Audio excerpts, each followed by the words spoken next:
বনি ইসরাইলের যুগের ঘটনা।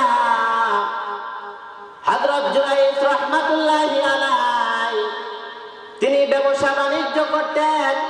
দেখা যাইত ব্যবসা বাণিজ্যের মধ্যে লাভ ক্ষতি হইতো। এই লাভ ক্ষতি হওয়ার কারণে তিনি ব্যবসায় ক্লান্ত হয়ে এক পর্যায়ে হযরত জুরাইজ রাহমাতুল্লাহি আলাইহি এই ব্যবসা বাদ দিয়ে তিনি একটি ইবাদতগাহ তৈরি করলেন নিজে ইবাদত করার জন্য, এবং সেখানে তিনি ইবাদত করা শুরু করে দিলেন। এমনকি তিনি এলাকার লোকজনের কাছে এত প্রিয় হয়ে গেলেন, যদি কখনো গাছে একটা ফল আসে ওই গাছের প্রথম ফলটা নিয়ে হযরত জুরাইজ রাহমাতুল্লাহি আলাইহিকে খাওয়াইতেন।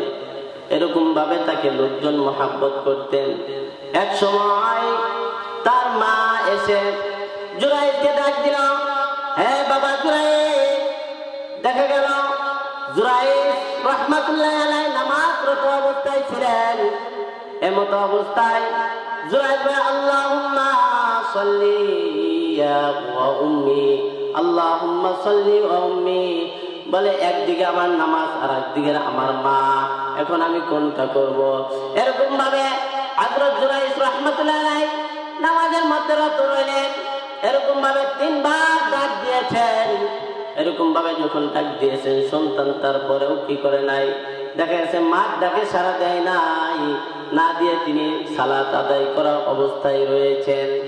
এক পর্যায়ে হযরত জুরাইজ রাহমাতুল্লাহি আলাইহি জবান থেকে বের হয়ে গেছে, জুরাইজ রাহমাতুল্লাহি মা জবান থেকে বের হয়ে গেছে, হে আল্লাহ তুমি আমার সন্তান জুরাইজকে বেশ্যা মহিলার মুখ না দেখে মরণ দিও না। দেখা গেছে ওই জুরাইজের ইবাদতগাহর পাশেই একটি রাখাল কি করত, গরু চড়াইতো। দেখা যাইতো বকরি চড়াইতো। ওই রাখালটা জুরাইজ রাহমাতুল্লাহি আলাইহির কাছে আসা যাওয়া করত, এবং একটি মহিলা ওই রাখালের সাথে অপকর্মে লিপ্ত হয়ে গেছে। লিপ্ত হওয়ার পর একটা কি হয়েছে, বাচ্চা হয়েছে। যখন একটি সন্তান হয়েছে ওই মহিলা এবার এলাকার লোকজনকে বলতেছে এটা জুরাইজের সন্তান। এলাকার লোকজন খুব ক্ষিপ্ত হয়ে গেছে, মনে করছিলাম অনেক ভালো লোক, ইবাদত বন্দেগী করো, কিন্তু তোমার ভিতরে তো রয়েছে এরকম জিনা, তুমি এটা কি করেছ? লোকজন তার ইবাদতগাহ ভেঙে দিল। এক পর্যায়ে জুরাইজ বলল, কই সেই সন্তানটাকে নিয়ে আসো। ওই সন্তানই জবাব দিবে যে এই সন্তানের পিতাকে। সকলে বলেন আল্লাহু আকবার। এবার যখন ওই সন্তানকে আনা হলো, হযরত জুরাইজ রাহমাতুল্লাহি আলাইহি ওই সন্তানকে প্রশ্ন করলেন, শিশু সন্তান, কয়েকটি শিশু অবস্থায় সন্তান কথা বলেছে, তার মধ্যে একটা হলো এই সন্তান। তো দেখা গেছে যখন প্রশ্ন করলো, হ্যাঁ শিশু তুমি বলো তোমার পিতাকে রব্বে কারিমের হুকুমে তুমি বলো। এবার ওই শিশুর জবান রব্বে কারিম খুলে দিয়েছেন। সকলে বলেন সুবহানাল্লাহ। এবার ওই শিশু বলে যে আমার পিতা হলো অমুক রাখাল, তার সাথে আমার মা জিনাহের কাজে লিপ্ত হয়েছিল, তার ফসল হলাম আমি।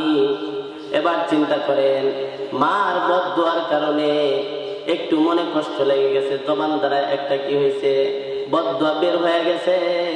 আল্লাহ রাব্বুল আলামিনও কবুল করে ফেলেছে। অর্থাৎ আমরা যারা এখানে উপস্থিত আছি, যত দূর পর্যন্ত আমাদের কানে এই মাইকের আওয়াজ যাইতেছে,